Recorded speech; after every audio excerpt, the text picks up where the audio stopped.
Shalom warga kerajaan, bagaimana kabar Anda hari ini?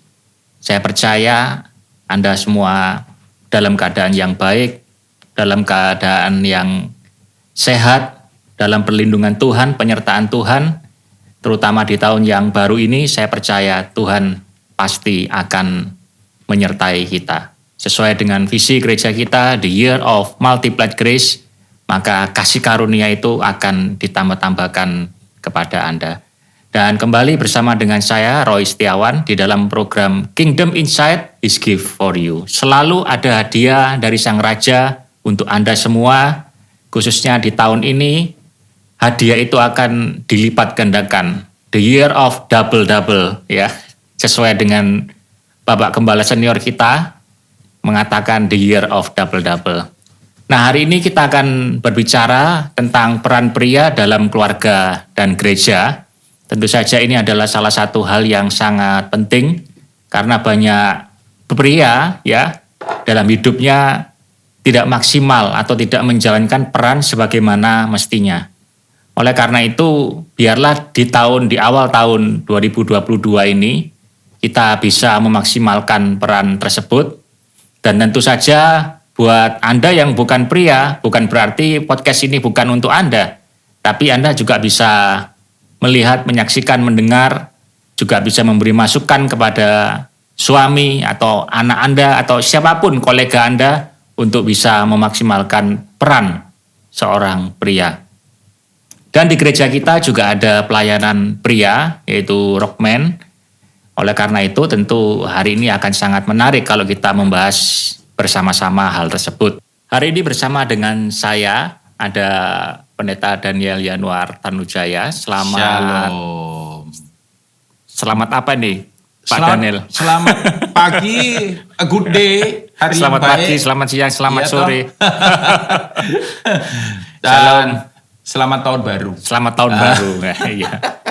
Ya, Pak Daniel adalah gembala kita di Rock Surabaya dan juga bersama dengan saya ada Pak Setiawan Budi. Ya. Shalom Pak. Shalom Pak Setiawan. Shalom. Terima kasih sudah memenuhi undangan kami dan Pak Setiawan Budi ini adalah koordinator atau ketua dari pelayanan Rockman Ministry di GPI Rock Surabaya. Ya. Jadi hari ini sangat tepat sekali kalau kita membicarakan tentang hal itu. Dan saya percaya bahwa pada hakikatnya pria diciptakan sebagai kepala dalam keluarga. Yes. Ya, kalau menurut Pak Daniel, kira-kira tanggapan Bapak seperti apa? Ya, ya sesuai firman Tuhan ya, Efesus pasal yang ke-5 ayat yang ke-22 misalkan. Salah satu ada ayat-ayat yang lain ya. Hai istri, tunduklah kepada suamimu seperti kepada Tuhan. Lalu reasonnya ini ayat 23, alasannya karena suami adalah kepala istri. Sama seperti Kristus adalah kepala jemaat. Dialah yang menyelamatkan tubuh. Karena itu, jadi karena ini menghasilkan lagi katakan sebagaimana jemaat tunduk kepada Kristus, demikianlah juga istri kepada suami dalam segala sesuatu. Jadi jelas bahwa lewat firman ini ditekankan sebetulnya dari awal penciptaan ya. Adam diciptakan terlebih dahulu, dikatakan perempuan itu diambil dari rusuk, dari dirinya Adam, sehingga kemudian itu sebabnya Tuhan memberikan kepercayaan kepada Adam untuk menjadi kepala di dalam seluruh rumah tangganya. Keluarga. Makanya ketika jatuh dalam dosa, sekalipun itu Hawa yang menginisiasi gitu, inisiatornya, tetap yang tanggung jawab adalah Adam. Itu menunjukkan bahwa sejak dari awalnya Tuhan menentukan bahwa seorang laki-laki, apalagi dalam konteks rumah tangga, itu adalah merupakan kepala atau pemimpin atau sebut apa aja, nanti kita bisa eksplor. Nah, Pak Setiawan, kalau di dalam pelayanan Rockman Ministry, apakah selama ini juga diajarkan seperti itu, bahwa pria itu adalah kepala di dalam keluarga, dan kira-kira aplikasinya seperti apa gitu Pak? Ya, yang tentunya pada pembinaan di Rockman memang diajarkan bahwa pria itu adalah kepala bagi seorang istri dan juga anak-anaknya. Karena di mana kepala ini kan berarti kan sumber ya Pak ya. Sumber, iya. Sumber ya.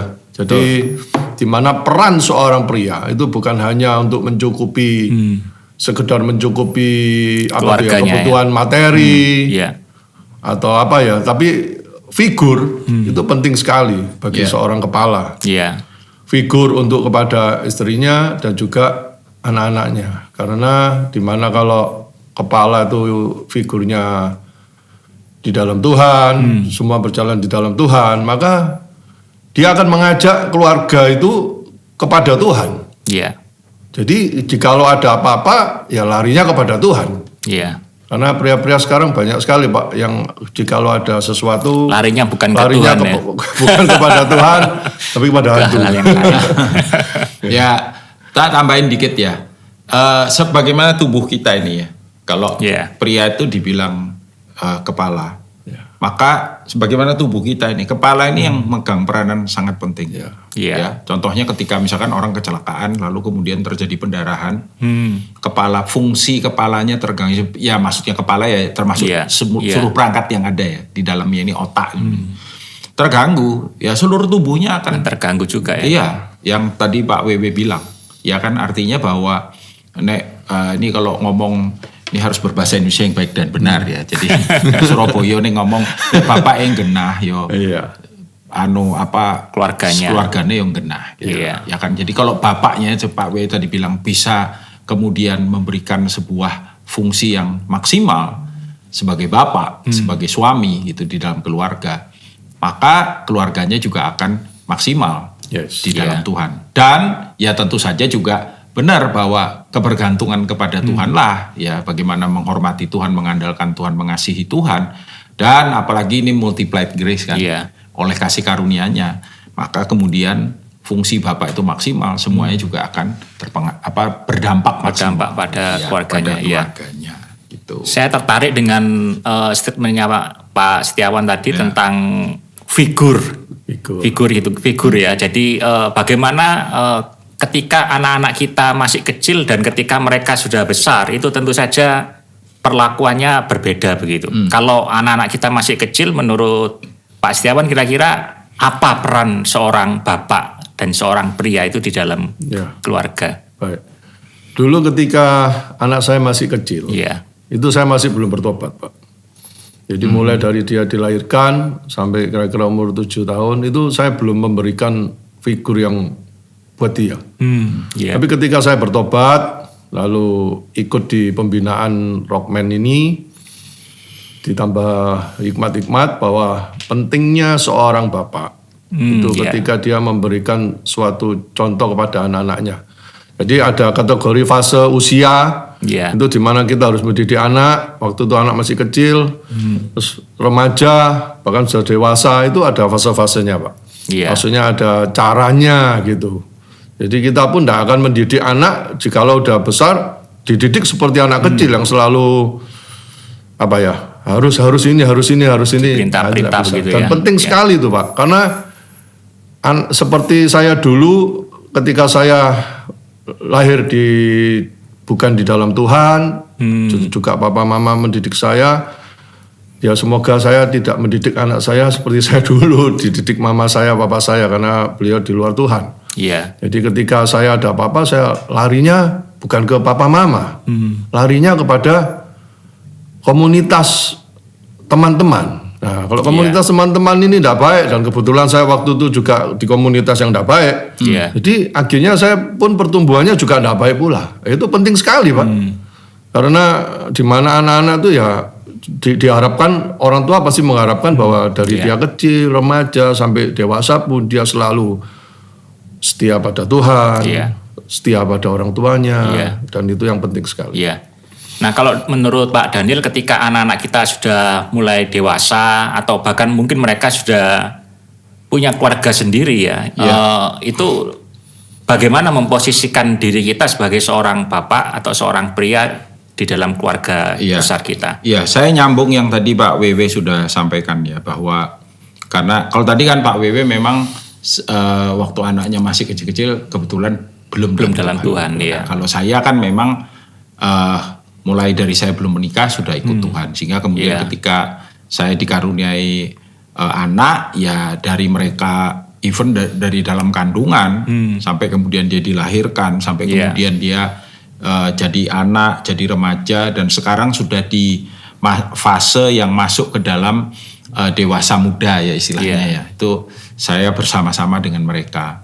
Nah memang cara nge-treatnya, cara melayani mereka, cara memposisikan diri kita sebagai bapak kepada mereka itu memang beda. Tadi yang Pak WW bilang. Ketika mereka misalkan, saya tuh suka kasih ilustrasi paling gampang gini. Semakin kecil mereka, pelukan kita tuh semakin erat. Ya, semakin kecil mereka. Maksudnya pelukan erat itu apa? Pengawasan kita terhadap mereka, lalu kemudian pemeliharaan kita untuk mereka, lalu pengarahan dari kita buat mereka, ya. Nah, tapi gini, tadi ada ngomong soal teladan ya. Itu dari anak sampai nanti dewasa, keteladanan itu basic. Artinya itu tidak boleh stop, tidak boleh berhenti. Oh, sudah dewasa, aku enggak perlu lagi ngasih teladan. No, tidak, gitu. Karena dalam setiap fase kehidupan tuh keteladanannya itu beda-beda, ya kan. Nah, saya sambung lagi nih yang tadi itu ya. Jadi, ketika dia masih umur, contoh dia masih umur 2 tahun, 3 tahun, dia reasoningnya juga belum terlalu dewasa. Jadi harus banyak dituturi istilahnya. Jangan, boleh, ya, bisa, enggak, tidur, bangun, itu semua itu kita itu ini banget gitu, keterlibatannya tuh besar banget gitu, ya kan. Tapi seiring dia makin gede, pelukannya makin kendor, ya. Jadi menjadi bapak untuk anak-anak yang masih tergolong balita misalkan, beda dengan misalkan kemudian ketika dia sudah mulai usia masuk SD, TK, SD, sekolah, ya, di mana reasoningnya yang saya bilang tadi mulai bertumbuh. Kita nggak lagi kan perlu ngedoti mereka, tapi mungkin ya tidur, bangun mungkin masih, disiplin, pakai baju yang rapi, sekolah, kerjakan tugas, ya. Saya masih ingat, jadi anak-anak saya SD itu SD sepenuhnya itu. Untuk belajarnya kita terlibat sepenuhnya. Ulangan apa? Sini ayo tak tanyai gini-gini. Tapi ketika dia SMP sudah mulai akil balik ya, kita bilang akil balik ya. Itu saya sudah nuntut tanggung jawabnya dia. Kamu ayo belajar. Nah, memang ada di setiap perpindahan itu, fase pertumbuhan itu akan selalu ada sedikit gejolak itu, strife. Kenapa? Karena penyesuaian kan. Dari yang dulu itu apa-apa diawasi, sekarang sudah mulai diberi tanggung jawab, gitu. Jadi nilainya tadinya bagus, ya karena harus perlu ada penyesuaian. Kita suruh dia belajar sendiri, belajar dewek gitu. Kamu baca gini. Kita tinggal, kita balik. Dulu anak saya 1, dia duduk gitu, kayak begini ya. Saya lihat, belajar dia. Dadao turu. Setelah tak liatin kok nggak berubah posisinya dia. Turu dadao. Ya kan? Nah, tetap harus ditegur gitu. Nah, lalu kemudian sikap kita juga sebagai orang tua, terutama dalam hubungan dengan istri misalkan. Anak saya tidak pernah melihat kami bertengkar. Apakah Pak Daniel sama Bu Lisa tuh nggak pernah strife? Ya pernah, tapi ya tidak di depan mereka. Itu nggak baik untuk juga pertumbuhan psikologisnya kan, gitu loh. Jadi mereka nggak pernah lihat kita berantem gitu. Kenapa? Karena kita ingin ngasih value kepada mereka. Misalkan nggak boleh kamu berantem, berantemnya anak kecil kan beda sama orang dewasa. Ya, mereka belum punya pengendalian diri dan lain sebagainya. Nah, lalu kemudian ketika mereka udah mulai gede, lebih longgar lagi. Pelukan kita, which is artinya gini, kita tidak lagi berfungsi. Nah, tadi pertanyaan kan dewasa ya, anak-anak dewasa. Tidak lagi kemudian berfungsi untuk nuturi dalam tanda kutip itu yang gede, yang penekan emphasize-nya itu kuat, tidak gitu. Tapi kita lebih memberikan kelonggaran kepada mereka untuk mereka misalkan membuat pilihan-pilihan dalam kehidupan mereka. Seperti misalkan mau kuliahnya apa, kita ngasih arahan aja yang kita kasih gitu. Tapi enggak harus kuliah ini, harus ambil kelas ini, harus. Nah, kita tahu orang tua yang seperti itu, anaknya mungkin ngikuti dia. Saya punya teman yang kamu kenapa kok dia seneng fotografi, seneng sinematik, seneng komputer dan tapi dia sekolahnya fakultas ekonomi. Kenapa? Ya karena disuruh papaku. Ya puji Tuhannya dia cukup bijak ya sehingga kemudian ketika dia lulus dia bilang aku sudah nuruti ya. Sekarang boleh nggak aku bekerja dan berkarir di bidang yang jadi passionku. Nah, puji Tuhan dia bisa baik, bisa berhasil. S2-nya dia ngambil sinematografi. Itu artinya itu tapi berapa banyak yang kemudian si anak itu motong. Ya, gagal. Ya apa-apa papanya, apa-apa semua. Artinya apa? Anak kalau udah gede kita masih gini, hari kita strive sama dia. Ya kan dia juga akan berontak gitu. Tapi kalau kita kasih kelonggaran, maka dia akan mengerti gitu. Nah, apa tugas daripada seorang bapak? Memberikan arahan-arahan, ngajak ngobrol. Jadi dia lebih banyak jadi teman, jadi rekan. Ya, jadi ketika dia udah ada, kita juga lihat kan pertumbuhan kedewasaannya dan kita ngajar dia, nih bukti kamu belum dewasa. Makanya kan papa sudah bilang, nah, dia akan ngerti bahwa iya ya, sehingga kemudian dia akan misalkan kalau kita kasih arahan dia akan nurut tapi dengan sukarela, dengan suka hati gitu. Jadi kalau anak udah mulai dewasa, kita harus lebih banyak ngomong sama mereka, harus lebih banyak discuss, harus lebih banyak ngasih contoh-contoh. Bukan menuntut ya. Tidak menuntut. Dan termasuk ya memfasilitasi. Ya kan? Memfasilitasi artinya dan juga termasuk gini challenge. Gitu. Jadi saya ngomong anak saya misalkan, ya oke ini pilihanmu ya, tapi kamu karena ini pilihanmu, kamu tanggung jawab loh. Ini kan pilihanmu, gitu. Makanya kan kalau kita sama Tuhan kan juga gitu. Tuhan bilang, oke ya kamu milih itu ya. Ya kamu jalani itu. Tanggung jawab kan? Iya, tapi kalau itu kita bilang itu pilihan Tuhan, Tuhan tanggung jawab kan gitu. Ya, itu kedewasaan ya artinya ya.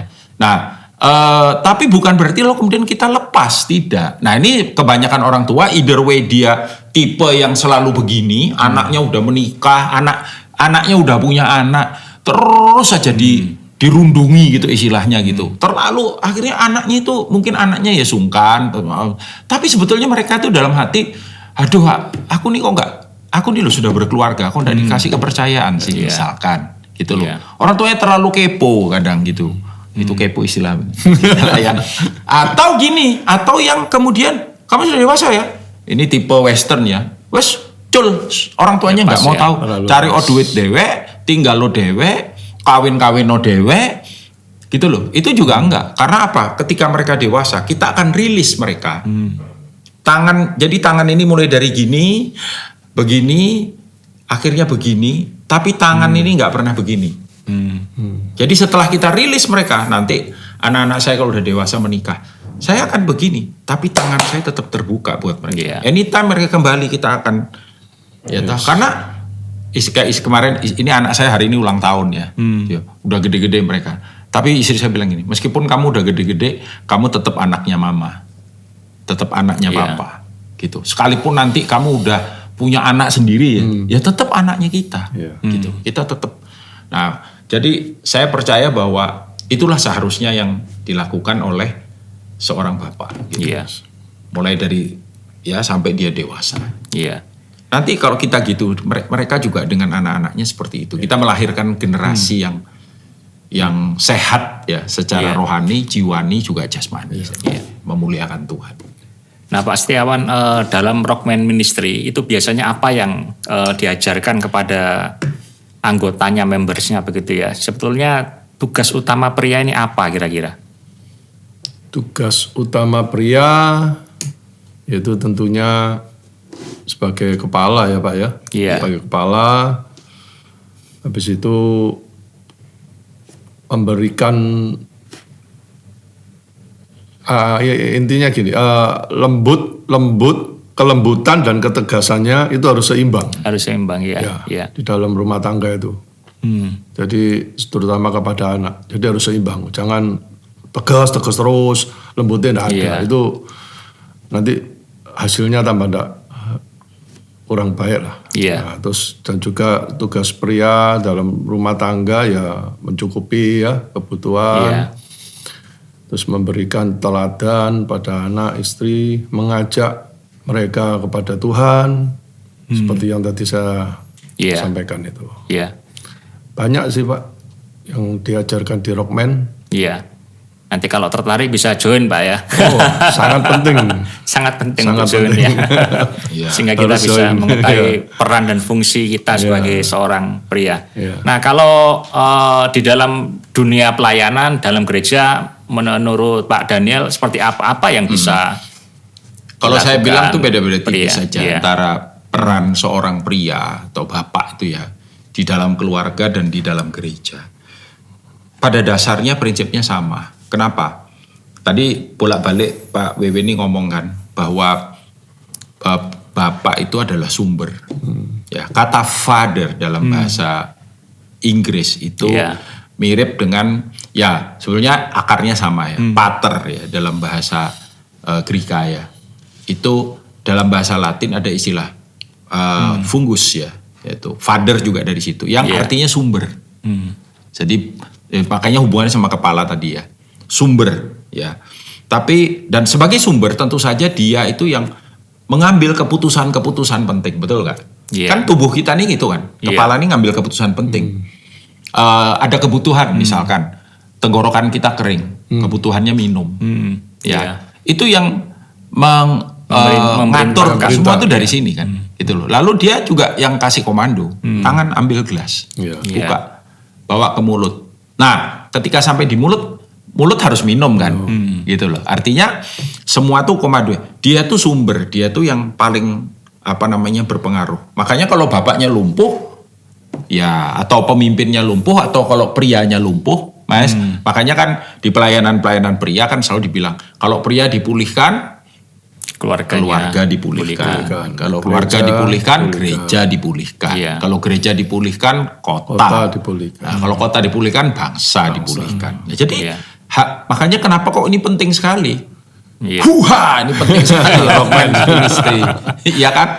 Karena kita udah berapa banyak pria ya, udah berapa tahun Pak Wewe pelayanan kita ini total.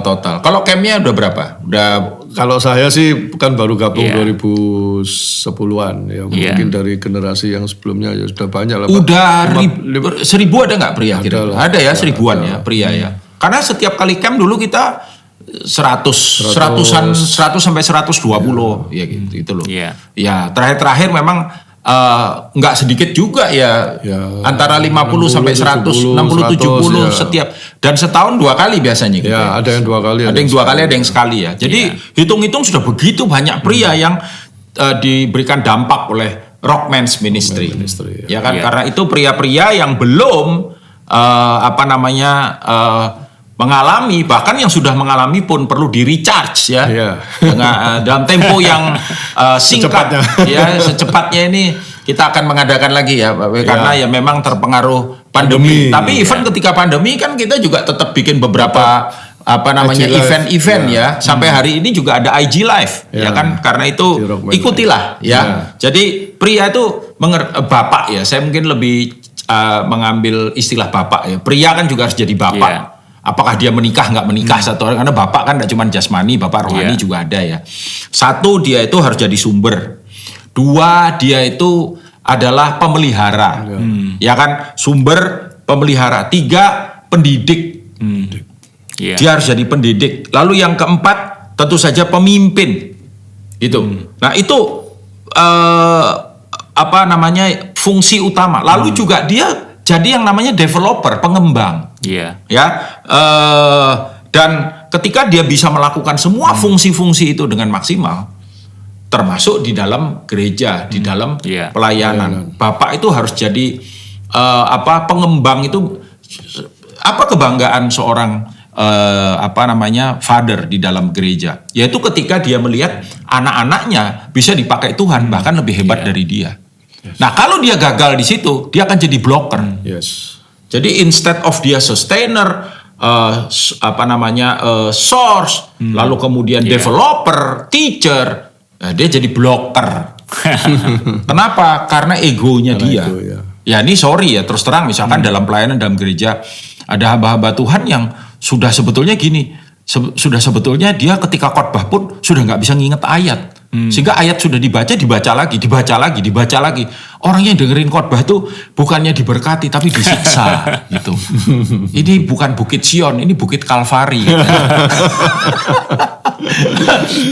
Ya kan, yang muda-muda ini kepingin geser kayak apa, sungkan, nanti tersinggung, ya kan, nggak digeser, ganggu, akhirnya itu terdampak pada pelayanan. Apa yang terjadi? Terjadilah perpindahan, bukan perpindahan. Syukur-syukur kalau perpindahannya masih ke gereja, meskipun gereja yang lain. Kalau perpindahannya keluar. Iya. Ya. Jadi memang pengaruhnya dalam pelayanan sangat erat. Gitu loh. Jadi kalau pria-pria di gereja itu dipulihkan, gereja itu akan menerima manfaat yang begitu luar biasa. Dan kalau bapak-bapak itu ngerti fungsinya, maka juga gereja itu akan maksimal. Kita tahun ini usia saya 55. Menurut aturan katanya 55 itu sudah senior citizen kan. Sekalipun ya saya senior tapi masih muda. Ya, tapi saya mulai berpikir kira-kira 5-10 tahun lagi apakah saya maksudnya berharap seperti ini, maksud seperti itu fungsi ya. Iya. Tentunya harus ada perubahan gitu. Saya harus tahu makanya kan ada ayat bilang misalkan dalam kitab Mazmur tuh Musa bilang, ajarlah kami menghitung hari-hari kami sehingga kami beroleh hati yang bijaksana. Saya pengen hidup bijaksana. Saya nggak mau jadi bloker, saya nggak mau jadi penghalang, saya mau jadi seperti fungsi yang tadi kita sebut. Iya. Ya kan? Saya pengen jadi developer. Instead of saya pengen tampil aja gitu, saya pengen jadi pendidik gitu. Dan itu kan pria itu kan kita kan diajari juga di Rockman bahwa pria itu ada tingkatannya. Iya. Dan yang terakhir itu dia jadi orang bijak. Jadi istilahnya tuh dia jadi tempat di mana orang tuh datang dan kemudian Pak kita ngadepin enaknya gimana ya? Iya. Ya kan, wah ini ada yang berantem, kita jadi penengah gitu. Jadi kita lebih banyak masuk ke area-area kehidupan dan berdampak di sana. Iya. Dan membangkitkan generasi baru. Menurut saya keberhasilan seorang pemimpin adalah ketika orang-orang yang dia pimpin itu menjadi lebih hebat dari dia. Betul. Iya.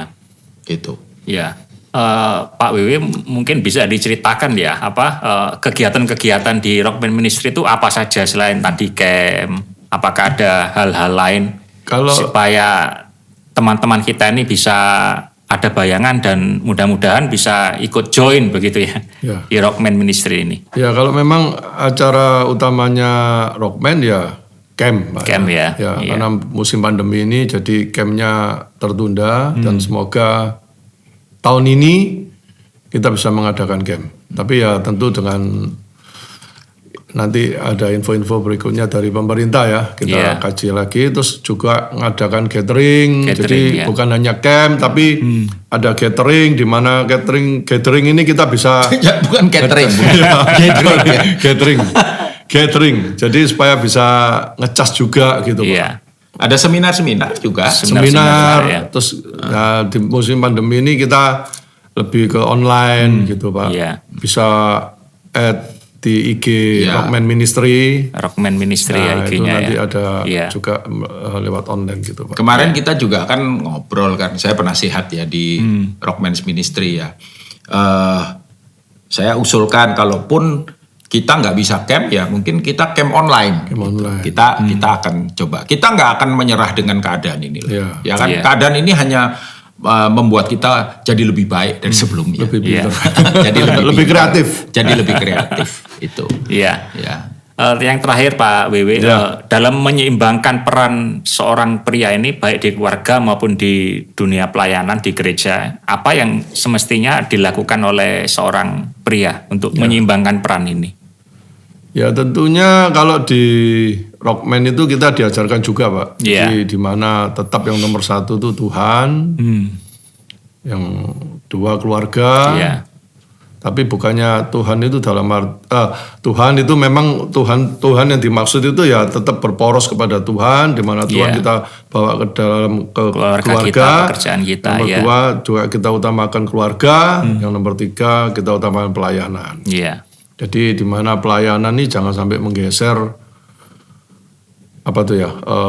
waktu-waktu kita kepada Tuhan dan juga waktu-waktu kita kepada keluarga. Iya. Terus berikutnya hobi atau apa itu sudah nomor kesekian. Karena kadang-kadang hobi itu bisa menggeser semuanya, itu kadang bisa. Betul. Apalagi dengan adanya ibadah online. Iya. Ya, jadi ibadah online ini saya juga mau pesan kepada saudara-saudara yang sedang mendengarkan podcast kami bahwa ibadah online atau pelayanan online itu dibuat karena onsite itu nggak bisa. Ya. Tapi nggak boleh kemudian online menggantikan onsite, ya kan? Sebab saya melihat pria-pria ini juga yang tadi Pak WW bilang, hore, dengan adanya online kita sangat terberkati, Pak. Kenapa? Karena sementara kita bisa menjalankan hobi kita nggak merasa berdosa. Sebab on the way ke tempat kita mancing, kita ikut ibadah. Kok bisa? Karena pakai online di mobil, taruh HP atau ya kan mobilnya kalau canggih bisa connect ke internet dan dia di mobil bisa ikut ibadah. Ya, dan karena ibadahnya cuma 1 jam, perjalanannya 1,5 jam. Pas, ya. Pas. Ketika sampai di sana sudah doa berkat. Diberkatilah mancingmu misalnya, atau diberkatilah sepedaanmu, atau diberkatilah hobimu, ya kan. Jadi dia nggak merasa berdosa. Kalau dulu nggak ada online, orang nggak datang ke gereja merasa ada yang kosong, merasa bersalah. Sekarang enggak. Nah ini yang bahaya. Pak, sorry Pak, kita nggak bisa ibadah. Loh, kenapa? Iya, kita mau keluarga mau ke Batu.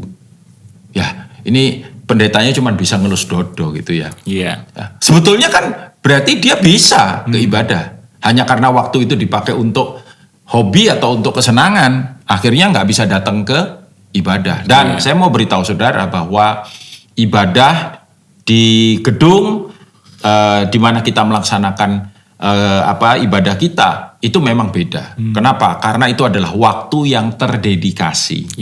Di mana kita bersama keluarga datang memuji dan menyembah pada jam, pada tempat dan pada waktu yang sama, ya kan? Dan menikmati bersama-sama, fokus, serius. Makanya saya bilang terdedikasi ya. Dengarkan firman, bersekutu, ya, dan itu tidak sama dengan online. Kecuali memang keadaan tidak memungkinkan.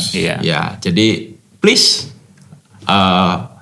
datang ya ke ibadah hari Minggu di satelit masing-masing. Puji Tuhan. Selain please datang ke ibadah Minggu, please juga untuk ikut Rockman Ministry. Yes. Nanti kita akan infokan kalau ada kegiatan. Keluarga-keluarga akan sangat terberkati. Banyak kesaksian yang kita terima. Baik, sebagai yang terakhir, bolehkah meminta kesediaan Pak Daniel untuk berdoa bagi kita semuanya, khususnya pria-pria yang ada di keluarga kita. Mari kita berdoa. Oke, mari kita berdoa. Bapak, terima kasih untuk pembicaraan yang kami boleh lakukan hari ini oleh penyertaan daripada Roh-Mu yang kudus, memimpin, memberi hikmat, menyertai Pak Setiawan WW, hamba-Mu, Pak Roy juga. Tuhan, Engkau memakai pembicaraan di tempat ini untuk memberikan understanding, khususnya kepada semua yang mendengarkan, dan tapi juga khusus kepada kaum pria yang Tuhan Engkau pilih secara khusus untuk menjadi pria. Biarlah kami semua boleh ada dalam fungsi yang maksimal. Kami boleh menjadi perwakilan daripada Kristus sendiri dan menyatakan Kristus di dalam komunitas kami, di dalam tempat pekerjaan kami, di dalam lingkungan di mana Engkau menaruh kami. Tetapi yang terutama Tuhan, di dalam rumah-Mu, di gereja, dan terkhusus lagi di dalam keluarga kami masing-masing. Biarlah kiranya pribadi Kristus dinyatakan dan pribadi Kristus juga yang dipermuliakan. Berkat atas kami semua, kami mengucap syukur dalam nama Yesus. Amin. Terima kasih Pak Daniel, sama-sama. terima kasih Pak Setiawan untuk waktunya yang sudah diluangkan di dalam program podcast kita hari ini. Demikian perbincangan saya dengan Pak Daniel dan Pak Setiawan Budi tentang peran pria dalam keluarga dan gereja. Saya percaya perbincangan kita akan menjadi berkat bagi kita semua. Oleh karena itu, terus saksikan program podcast kita di Kingdom Insight His Gift for You.